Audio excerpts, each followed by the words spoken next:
हमारे साथ हैं इस वक्त परिवहन मंत्री और खाद्य आपूर्ति मंत्री हिमाचल प्रदेश श्री जी एस बाली जी। बाली जी से हम आज की ये 1 to 1 जल्दी वाली स्टार्ट करेंगे और जल्दी वाले सवाल होंगे सर। और पहला सवाल तो मेरा भोरंज इलेक्शन से रिलेटेड है, क्योंकि यहाँ पे ये पूरे एरिया में यही सबसे हॉट टॉपिक है इस समय। तो ये बताइए सर कि जो टिकट का जो कन्फ्यूजन था शुरू में, उसके ऊपर क्या आप कहेंगे, क्या क्यों हुआ? जल्दी जवाब यही है कि ये कंसेंसस से था, यही टिकट तय था, इसी को मिलना था, उसी को मिल गया, आगे चले। मतलब कि आम सहमति जो थी वो प्रोमिला जी के ऊपर ही थी, लेकिन कन्फ्यूजन में ऊपर से जो लेटर आया उसमें अब मैंने जो कहा ना था वो कह दिया, इट वाज कंसेंसस। ठीक है। तो क्या स्ट्रेटेजी है सर अभी भोरंज इलेक्शन को लेकर, किन मुद्दों को लेकर पार्टी आगे बढ़ रही है इन इलेक्शंस में? हमारे पास मुद्दा एक ही है, एक कार्यकर्ता है, दूसरा अधिकारी है। एक अफसर की लड़ाई जो है कार्यकर्ता के साथ है, जनशक्ति और धन शक्ति की लड़ाई है। एक बेचारी वो गांव से जुड़ी हुई महिला है, महिला शक्ति की और अधिकारी की लड़ाई है। तो वो महिला को हमने छोड़ा है, हम समझते हैं वो शक्तिशाली है अपने आप में ही लड़ने के, और वो जीत करके आएगी, ऐसा मेरा मानना है। और वहाँ भी मैंने आपसे पीसी में भी एक क्वेश्चन पूछा था, स्टार कैंपेनर आपने कहा कि प्रोमिला जी ही हैं आपकी, तो ये बाली जी का कहना था कि स्टार कैंपेनर सिर्फ प्रोमिला जी हैं इनके लिए। लेकिन वैसे अगर मैं पूछूं तो किन किन लोगों के आने वाले 10 दिनों में आने की उम्मीद है यहाँ पे? देखिए, मेरे हिसाब से तो प्रोमिला जी हमारी स्टार कैंपेनर हैं और प्रोमिला जी ही अपना इलेक्शन लड़ेंगी। हम सब लोग उनकी जब वो बुलाएंगे तो छोटी मोटी मदद को आ जाएंगे, है ना। बाकी जो है इलेक्शन है प्रोमिला जी के और दिमान साहब के जो बेटा हैं डॉक्टर साहब, उनके बीच में। नहीं तो आप ऐसा तो नहीं है कहीं कि पार्टी सोच रही है कि रिस्क क्यों उठाया जाए किसी और नाम का वहाँ पे, क्योंकि अगर कोई बड़ा नाम वहाँ पे जाता है तो आप ये सोचेंगे इलेक्शन कल को हार गए तो उस नाम की भी एक तरीके से सेटबैक पहुंचेगा आने वाले इलेक्शंस को लेकर, जैसे अभी राहुल गांधी के साथ सिनेरियो देखने को मिल रहा है यूपी में। और इनफैक्ट ये भी कहा जा रहा है कि पंजाब की जो कांग्रेस थी वो उनके कई नेताओं ने ये बातें कही हैं कि अच्छा हुआ राहुल गांधी वहीं पे चुनाव प्रचार कर रहे थे, यहाँ आते तो यहाँ भी हम हार जाते। राहुल गांधी जी हमारे लोकप्रिय नेता हैं, यंग हैं, और उनको बाई इलेक्शन में या छोटे मोटे स्टेट के इलेक्शन में या किसी इलेक्शन में ऐसे जाने का प्रोग्राम नहीं होता।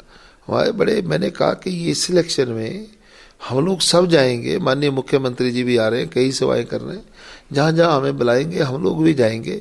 मगर स्टार जो है अभी प्रेमिला ही है, उसी को स्टार समझ के चलो। जब मैं कह रहा हूं कि वो ही है स्टार, और हमें अपने कार्यकर्ता को स्टार बनाना, स्टार कार्यकर्ता प्रेमिला जी। आपके महकमे से सवाल पूछा जाए, परिवहन मंत्रालय बहुत ही इंपॉर्टेंट मंत्रालय है हिमाचल के परिदृश्य में देखा जाए, क्योंकि ज़्यादातर यहाँ पे हम लोग रोड के सहारे ही चलते हैं। जो खाने की मैंने बात पीसी में पूछी थी, कुछ कंप्लेंट्स आती हैं, दर्शकों देख भी रहे होंगे, अभी कई लोग बसों में सफ़र करते हैं, जिन ढाबों के किनारे खड़ी की जाती हैं बसें, उन ढाबों की गुणवत्ता के ऊपर चेक रखने के लिए आपके मंत्रालय के पास क्या सिस्टम है और किस तरीके से उस पर चेक रखा जाता है?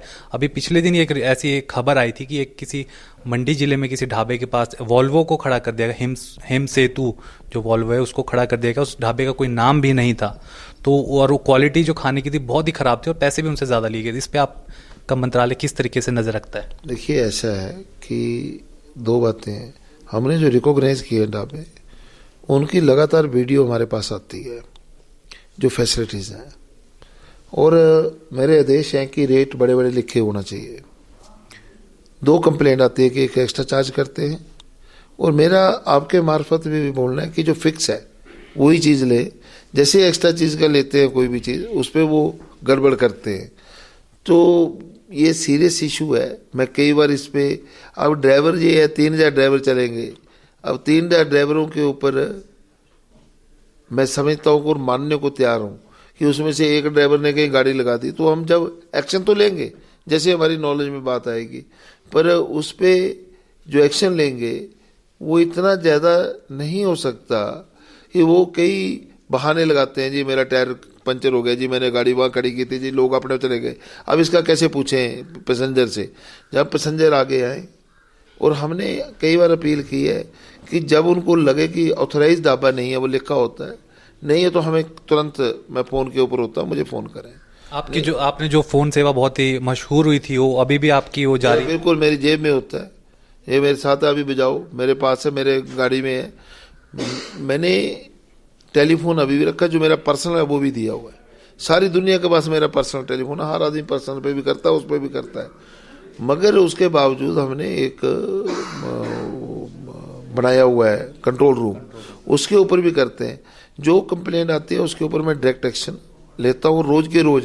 मैं अभी आपको अपने टेलीफोन से बताऊंगा कि मैं किलोमीटर पर लीटर, अगर आप मेरे से किसी बस का पूछेंगे वो भी मेरे पास होता है, वो मैं अपने आप चेक करता हूँ, एक दो दिन पुराना होगा। डेली मैं इसकी व्यवस्था को अपने आप देखता हूँ। दैट्स वाई आज HRTC इस जगह पर पहुंची है। सोशल मीडिया का ज़माना आज की देर में, उसमें उसमें भी आप कोशिश कर रहे हैं कि एक फोरम बनाया जाए कि लोग वहाँ पे शिकायत कर सकें? फोरम है ऑलरेडी मेरा चला हुआ है, कंप्लेंट पेज अभी भी चल रहा है। अगर आपको देखना चाहें तो मैं दिखा देता हूँ। कंप्लेंट पेज अभी भी दर्शकों के लिए एक ज़रूरी, जो लोग सोशल मीडिया पे रहते हैं, डायरेक्ट आप बाली जी से या जो भी शिकायतें हैं बसेस से, ये आपको दिखाता हूँ मैं। कंप्लेंट पेज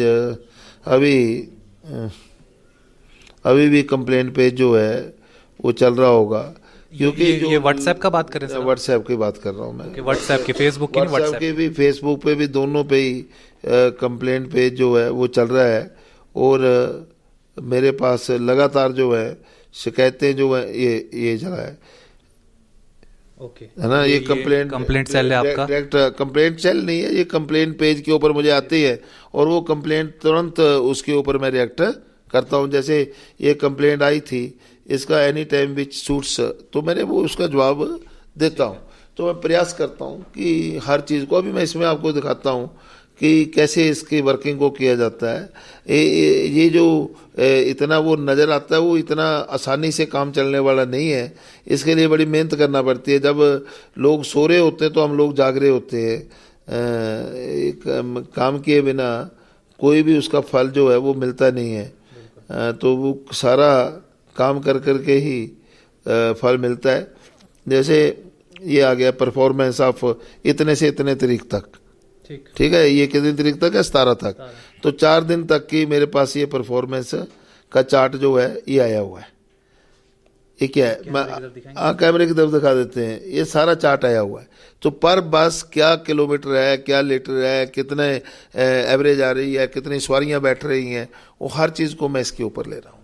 और आज मैंने एक बड़ा और काम करने जा रहा हूँ, थोड़े दिनों में प्रेस कॉन्फ्रेंस करके बताऊंगा। एक और पारदर्शिता टेक्निकल एजुकेशन में हम करने जा रहे हैं, जो घर बैठे अपने बच्चों का देख लेंगे कि उनके बच्चा क्या कर रहा है स्कूल में। उस दिशा में एक महत्वपूर्ण मैं कदम उठा रहा हूँ।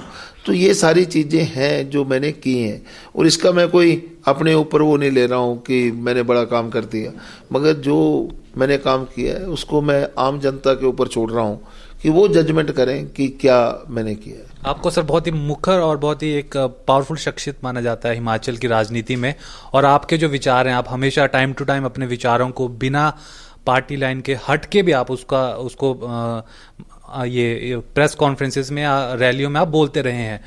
और अभी पिछले दिनों भी बहुत ही एक इम्पॉर्टेंट मुद्दा था आपकी पार्टी का, बेरोजगारी भत्ते को लेकर। उसमें भी लोगों ने देखा। क्या बातचीत हुई थी सर आपके और जो आपकी सरकार है उसके बीच में, और ऐसे क्या चीजें थी? आपको इतना पुश क्यों करना पड़ा? देखिए, पुश इसलिए करना पड़ा कि जब मैं गांव में जाता हूं, आप एक दिन आ जाना मेरे पास, मैं तकरीबन 500-700 आदमियों को सवेरे 6 बजे मिलना शुरू करता हूं और 11-12 बजे तक घर पे मिलता हूं। एटलीस्ट 500-600, जब मैं 500-600 कह रहा हूं तो 500-600 ही होते हैं। हर आदमी को मिलता हूं। इसमें विभिन्न टाइप के लोग आते हैं।